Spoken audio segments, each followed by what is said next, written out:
नमस्कार, मैं हूं आपके साथ अलीम अतर। अपना बिहार में सबसे पहले खबर दरभंगा से, जहां कमला बलान नदी में डूबने से 2 सगी बहनों की मौत हो गई। बताया जा रहा है कि 3 भाई बहन नदी में कपड़ा धोने के लिए गए हुए थे। नदी में दोनों बहनों की पैर फिसल गई। अपनी बहनों को बचाने के लिए भाई ने भी पानी में छलांग लगा दी, लेकिन वो भी पानी में डूबने लगा। तीनों को पानी में डूबता हुआ देख कई ग्रामीण पानी में कूद गए और कड़ी मशक्कत के बाद ग्रामीणों ने लड़के को डूबने से बचा लिया, लेकिन दोनों बहनों को डूबने से नहीं बचाया जा सका। घटना कुशेश्वर स्थान के बिंडुआ गांव की है। इस दर्दनाक घटना के बाद परिजनों में कोहराम मच गया है। जो घटना हुई है, 2 बच्चियां सगी बहन को जो नदी के साइड में कपड़ा धोने के लिए गई थी, वहाँ पर दोनों बहन, एक बहन जब गहरा पानी में गई, जब वो डूबने लगे तो बड़ा बहन भी छलांग लगाई, उसके साथ साथ दोनों डूब के अंदर चला गए। उसके बाद छोटा भाई था जो उसको बचाने के चक्कर में गया, वो भी गहरा पानी में गया। तब तक जो है सो यहाँ ग्रामीण लोग देखा, उसको निकाल के ऊपर किया। ऊपर करने के बावजूद एक ठो बच गया और 2 बहन सगी बहन नहीं बच पाया। और विपिन जुड़े हुए हमारे साथ इस खबर पर ज्यादा जानकारी के लिए। विपिन, एक दर्दनाक दुखद हादसा है, आखिर कैसे हुआ यह हादसा? जी, बता दूं कि ये कुशेश्वर स्थान का इलाका है। चूंकि ये शहर से दूर और दियारा इलाका है, यहाँ कहे तो साल के 6 महीने तक जो है नदी उफान पर और बाढ़ का प्रकोप रहता है वहाँ पर। और जैसे ही मानसून शुरुआत दौर में है तो नदी का जलस्तर भी बढ़ा हुआ है। ऐसे में एक परिवार के 3 बच्चे कपड़ा धोने के लिए नदी के किनारे जाते हैं। कमला बलान नदी के अधवारा समूह का वो नदी है। वहीं कपड़ा धोते धोते एक बहन जो है नदी में फिसल जाती है और उसे बचाने के लिए दूसरी बहन जाती है, वो भी साथ में डूबने लगती है। और दोनों को डूबता देख एक छोटा उसका भाई था, वो भी पीछे से छलांग लगा लिया। लेकिन गनीमत ये रहा कि एक ग्रामीण स्तर पर वहाँ कुछ लोग मौजूद थे जिन्होंने एक लड़के को बचा लिया, लेकिन 2 सगी बहन की डूबने से मौत हो गई। जी विपिन, प्रशासनिक स्तर पर कोई मदद का ऐलान अभी तक? जो हमने वहां स्थानीय वीडियो से बात किया है तो उन्होंने कहा है कि जो सरकारी मुआवजा होता है 4 लाख का, उसकी देने की प्रक्रिया की जा रही है और बहुत जल्द जो है उनको चेक सौंप दिया जाएगा। जी चलिए, बहुत शुक्रिया विपिन आपका तमाम जानकारी देने के लिए। और अगली खबर पटना से है, जहां अपराधियों ने गर्दनीबाग थाना क्षेत्र के पुलिस कॉलोनी के पास दिन दहाड़े महालक्ष्मी ज्वेलर्स में लूटपाट की घटना को अंजाम दिया है। 5 की संख्या में आए अपराधी लूट की घटना को अंजाम देकर फरार हो गए। फिलहाल पुलिस मामले की जांच में जुटी हुई है, लेकिन दिन दहाड़े इस तरीके से राजधानी पटना में एक गहने की दुकान में लूटपाट होने से पुलिस प्रशासन पर कई सवाल उठ रहे हैं। बाइक छोड़कर हालांकि इस दौरान लुटेरे भागे हैं। सीसीटीवी फुटेज को पुलिस फिलहाल खंगाल रही है और सीसीटीवी फुटेज के जरिए पुलिस अपराधियों को पहचानने में जुटी हुई है। आपको बता दें कि पूरी घटना गर्दनीबाग में घटी है, जहां पर नकाबपोश अपराधी एक गहने की दुकान में घुसते हैं और गहने की दुकान को लूटकर फरार हो जाते हैं। बिहार में कहीं भी आभूषण विक्रेता सुरक्षित नहीं है। कल वैशाली की घटना हुई, आज एक बार फिर से राजधानी पटना में हो गई। ये गर्दनीबाग थाना क्षेत्र का अनीशाबाद इलाका है पुलिस कॉलोनी का, और यहाँ पर महालक्ष्मी ज्वेलर्स है, जहाँ इस वक्त हम दुकान में खड़े हैं और दुकान के मालिक हैं। और यहाँ पर दिन दहाड़े 5 की संख्या में अपराधी आते हैं और लूट की वारदात को अंजाम देते हैं। अकेले थे उस वक्त दुकान पे आप? जी हाँ, अकेले थे। क्या हुआ उस वक्त? अचानक से क्या हुआ? अचानक आके 2 पिस्तौल लड़का टांग दिया हमरे ऊपर। अच्छा, आप बैठे रहो। अच्छा, आप क्या कर रहे थे? वो बैठ के आप अकेले थे, ग्राहक वहाक नहीं था, अपना दुकान देख रहे थे। आप फिर घबराहट हुई? घबराहट 5 की संख्या में आ गए सर। 2 आदमी पिस्तौल तान दिए, 2 आदमी घुस करके सर सामान भीतर से निकाल के ले गए। क्या ले गए? बैग में ले गए। असेसमेंट किए हैं क्या क्या गया? अभी थोड़ा सा हम इस चीज़ को नर्वस है, नहीं किया पाए। कैमरा हालांकि लगा हुआ है, लेकिन बता रहे हैं कि खराब है और बगल का जो दुकान है उससे कम से कम जो क्रिमिनल्स हैं उनको आइडेंटिफाई किया जा सकेगा। एक यहाँ पर कह सकते हैं गुड लक ये है कि जिस बाइक से अपराधी आए थे, चूंकि जो दुकान के मालिक हैं वो बाहर निकल कर लूट हल्ला करने लगे और उसी दौरान जो अपराधी थे वो घबरा गए और अपनी बाइक छोड़कर यहाँ से भाग गए। तो फिलहाल पुलिस ने बाइक को रिकवर कर लिया है आइडेंटिफिकेशन के लिए और पूरे मामले की जांच चल रही है। संजय कुमार, न्यूज 18 पटना। और अगली खबर दानापुर से है, जहां दानापुर स्टेशन पर रेल प्रबंधक और आरपीएफ की बड़ी लापरवाही सामने आई है। यहां प्लेटफॉर्म नंबर 3 पर ट्रेन से गिरकर एक शख्स ट्रेन के नीचे आ गया और उसमें उसका पैर कट गया। बताया जा रहा है कि पैर कटने के बाद वो करीब 1.5 घंटे तक वहां तड़पता रहा, लेकिन ना तो स्टेशन मास्टर ने उसकी खैरियत ली और ना ही आरपीएफ और जीआरपी समय पर वहां पहुंचा। बताया जा रहा है कि इस हादसे की वजह से आरा पटना ट्रेन करीब 1.5 घंटे तक वहां रुकी रही। हादसे की सूचना ड्राइवर ने उच्च अधिकारियों को भी दी, लेकिन 1.5 घंटे के बाद जीआरपी को जब लिखित सूचना मिली तब वो मौके पर पहुंची और घायल व्यक्ति को एम्बुलेंस में अस्पताल ले जाया गया, लेकिन शख्स ने रास्ते में ही दम तोड़ दिया। ये तस्वीरें आपको विचलित कर सकती हैं, लेकिन अगर उसे वक्त पर अस्पताल ले जाया जाता तो शायद उसकी जान बच सकती थी। कार्रवाई करने की बात है। हम लोग गए, उसको लेकर सदर हॉस्पिटल रेलवे अस्पताल एम्बुलेंस बुला के भेजे और वहाँ वो सुने कि 1.5 घंटा से वहाँ तरफ रहा था, कोई जीआरपीएफ नहीं आरपीएफ गया वहाँ। ऐसा बात नहीं है। जैसे हम लोग को मालूम है तुरंत हम सफाई कर्मी लेकर तुरंत पहुँचे। और सीतामढ़ी से इस वक्त एक बड़ी खबर है। सीतामढ़ी में महिला की हत्या कर दी गई है। पति पर हत्या का आरोप लगा है। हत्या के बाद से शव जलाने की कोशिश भी की गई है। हालांकि आरोपी पति फिलहाल फरार बताया जा रहा है। आरोपी ने अपनी प्रेमिका से शादी कर ली थी और इसके बाद पत्नी की हत्या कर दी। इसके बाद आनन फानन में उसका अंतिम संस्कार करने की तैयारी थी, लेकिन मृतक के परिजनों को इसकी खबर लग गई। पुलिस ने इस मामले में आरोपी परिवार के एक सदस्य को हिरासत में लिया है। और ये 2 तस्वीरें आप देख सकते हैं। मृतक के घर पर कोहराम मचा है। एक विवाहिता की हत्या के बाद से उसके परिवार पर गमों का पहाड़ टूट पड़ा है। दूसरी तस्वीर आप देख सकते हैं। ये तस्वीर उस आरोपी पति की है जिस पर हत्या का आरोप लगा है। ओकरो जलमहत कर दे, हम ये कर ओकरो जलमहत कर दे। कोई मर्दवा भोग के ओई मर्दवा सारा न नेलता पियाने बहिन चले से कथी के नेलता दोसर बियाह करके मौज काट हैं। अब ओकर संपत्ति से बेटा के नाम पर चढ़ जते, एगो बेटा ही पिला ओकर नाम पर चढ़ जते। ये शादी कर लिया। गांव वाला के मालूम चला, बहुत समझाया कि ये बुआ कि तो शादी भेल हो कि शादी नहीं करो तुम दूसरा। तब बोला कौन चीज की ना वो बीबी के हम छोड़ देंगे और जो नया लाएंगे उसको हम रखेंगे। तो इसका मर्डर कौन किया? मर्डर पूरा घर के आदमी मिलके किया। हम उनका भाई हैं, हम उसको समझाते थे। फेकू मुखिया उस लड़की के गात्री है, उसका नाम क्या? करण मुखिया।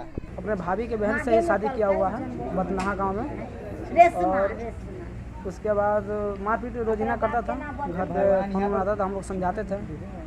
फिर भी उसके घर परिवार का आदमी नहीं माना है और आज 6 बजे सुबह हम लोग को बताया गया कि मृत्यु हो गया। और बड़ी खबर दरभंगा से है, जहां के बाल सुधार गृह के 8 बच्चे की अचानक तबीयत खराब होने पर सभी को आनन फानन में दरभंगा के डीएमसीएच में भर्ती कराया गया है, जहां 2 बच्चों की हालत गंभीर बताई जा रही है। खबर है कि बच्चे खाना खाने के बाद असहज महसूस करने लगे और बच्चों की हालत बिगड़ती हुई देखकर बाल सुधार गृह में तैनात लोगों ने सभी बच्चों को दरभंगा अस्पताल में भर्ती कराया। डॉक्टर गंभीर बच्चों की स्थिति पर नजर बनाए हुए हैं।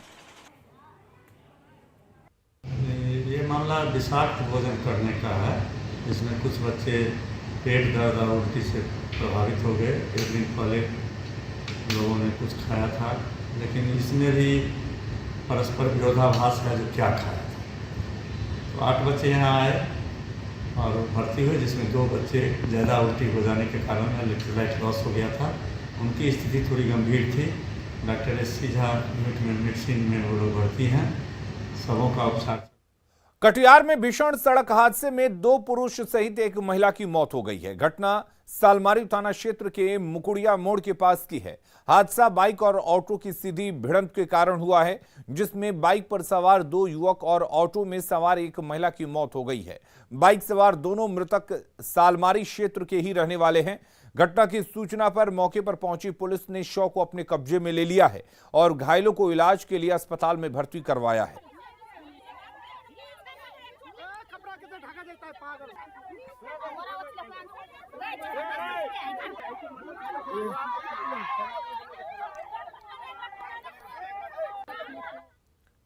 बेगूसराय में ट्रैक्टर के पलट जाने के कारण चालक की दबकर मौत हो गई। घटना बलिया थाना क्षेत्र के शादीपुर दियारा गांव की है। हादसा उस वक्त हुआ जब ट्रैक्टर चालक सड़क निर्माण के लिए ट्रैक्टर पर मिट्टी लोड कर रहे थे और तभी अनियंत्रित होकर बांध पर ट्रैक्टर पलट गया। घटना के बाद मौके पर लोगों की भीड़ इकट्ठा हो गई। लोगों ने घटना की जानकारी चालक के परिजनों को दी, जिसके बाद परिजन घटनास्थल पर पहुंचे और जैसे ही घटना की जानकारी स्थानीय पुलिस को मिली, मौके पर पुलिस भी पहुंची और शव को कब्जे में लेकर उसे पोस्टमार्टम के लिए सदर अस्पताल भेज दिया है। मृतक का नाम सुमन कुमार है। घटना के बाद से परिजनों में कोहराम मचा हुआ है। ऐसे एक्सीडेंट हो गया है। हम आए, हम देखे हैं तो यहाँ पीछे गाड़ी तर में दबायल हुआ है। अब कहाँ जा रहा था पता चला पहाड़पुर ड्राइवर है और गाड़ी है तुलसी टोल। 3 भाई था, एक भाई पहले डेट कर गया बीमारी से, एक अभी बच्चा था, बाप रे बाप, एक और बच्चा है छोटा, इससे छोटा है। कल से गाड़ी लेके आ रहा था जी, हम उसको मना कर देते, गाड़ी भी मत चलाओ, हमको गाड़ी से डर लगता है।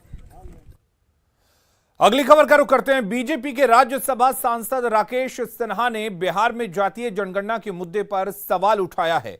राकेश सिन्हा ने कहा है कि राजनीतिज्ञ में जब दृष्टि की कमी होती है तब जाति संप्रदाय का नारा देकर राज्य की जनता को, नौजवानों को उलझाना चाहते हैं। बिहार के नौजवानों को जातिवाद के खिलाफ खड़ा होना पड़ेगा। जातिगत जनगणना उस ओर ले जा रही है जो बिहार में संघर्ष की स्थिति पैदा कर देगी। हम जाति विहीन समाज की स्थापना करने चले हैं या जाति को संस्थागत राजनीति में संस्थागत करना चाहते हैं। राजनीतिज्ञों में जब दृष्टि की कमी होती है तो वो जाति संप्रदाय का नारा देकर राज्य की जनता को, नए नौजवानों को उलझाना चाहते हैं। बिहार के नौजवान सबसे ज़्यादा IIT कम्पीट करते हैं, बिहार के नौजवान सबसे ज़्यादा UPSC में कम्पीट करते हैं। उस बिहार की स्थिति जाति के खेल में सिमट जाए, यह दुर्भाग्यपूर्ण स्थिति है। बिहार के नौजवानों को जातिवाद के खिलाफ खड़ा होना पड़ेगा और जातिगत जनगणना संभवतः हमें उसी ओर ले जा रही है जो बिहार में एक संघर्ष की स्थिति पैदा कर देगी। और जनसंख्या नियंत्रण कानून पर बिहार के मंत्री नीरज कुमार बबलू के बयान का केंद्रीय मंत्री गिरिराज सिंह ने समर्थन किया है। उन्होंने कहा है कि भारत में जनसंख्या विस्फोट की स्थिति है, ऐसे में यहां जनसंख्या पर नियंत्रण के लिए चीन जैसा कठोर कानून बने।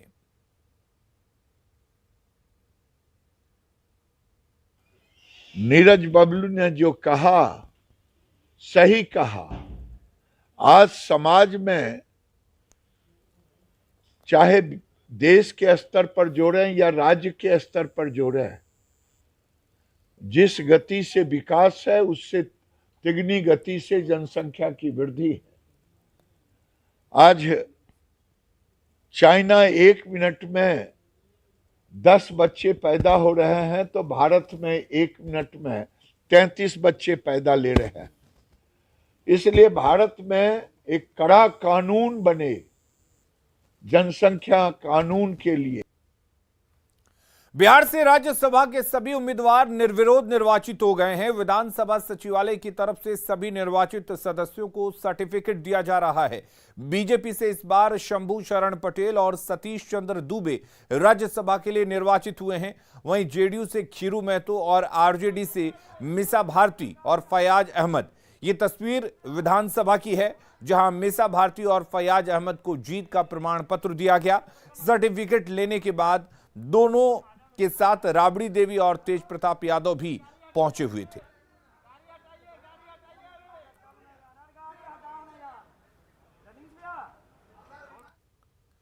लोगों का पुलिस की कार्यशैली के खिलाफ अनशन की खबरें तो हमेशा देखने और सुनने को मिल जाती हैं, लेकिन सीवान में पुलिसकर्मी ही पुलिस के खिलाफ अनशन पर बैठ गया। सीवान जिला के सिसवन थाना में कुछ ऐसा ही हुआ, जिससे थाना परिसर में हाई वोल्टेज ड्रामा मच गया। होमगार्ड के जवान ने थानाध्यक्ष पर पैसा वसूली, गाली गलौज और मारपीट का आरोप लगाया है, तो वहीं थानाध्यक्ष होमगार्ड के जवान पर कार्य में लापरवाही, छापेमारी में नहीं जाने और अपने साथ मारपीट का आरोप लगाया है। इसको लेकर होमगार्ड का जवान सिसवन थाना में आमरण अनशन पर बैठ गया और जांच की मांग करने लगा।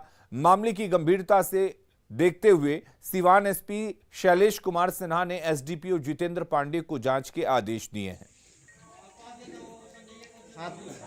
31 तारीख को 1 बजे रात में घटना घटा जिसमें हम लोग गश्ती में निकले थे, रात्रि गश्ती में। रात्रि गश्ती में एक मवेशी की गाड़ी जो है अपने थाना गेट से और आगे निकली, जिसमें थाना प्रभारी ने रोक करके अब उससे पैसा लिए कि क्या किए वो हम नज़र देखे नहीं। वहाँ से हम जब आगे बढ़े तो किधर चलना है सर, तो उन्होंने कहा कि तुमको नहीं बुझाता है कि किधर चलना है, हम आगे आगे चल ही रहे तो तुमको पूछने की आवश्यकता क्या है। उसी पर उन्होंने थप्पड़ चला दिया, हम पर मार दिया। देखिए गला में भी है। शेखपुरा जिले के चर्चित कांग्रेस नेता राजू सिंह हत्याकांड में 17 सालों के बाद आज आदेश आया, जिसमें आरजेडी नेता शंभू यादव को निर्दोष मानते हुए बरी कर दिया गया। गौरतलब है कि 2005 में कांग्रेस के पूर्व सांसद राजू सिंह की हत्या अपराधियों ने शेखपुरा के कांग्रेस ऑफिस में कर दी थी, जिस पर पुलिस ने त्वरित कार्रवाई करते हुए राजद नेता शंभू यादव को गिरफ्तार कर लिया। फिलहाल वो उच्च न्यायालय के आदेश पर जमानत पर थे। न्यायालय का आदेश आने पर राजू सिंह हत्याकांड से बरी होने पर शंभू यादव ने कहा कि कोर्ट पर उन्हें पूरा भरोसा था, सत्य कभी पराजित नहीं होता।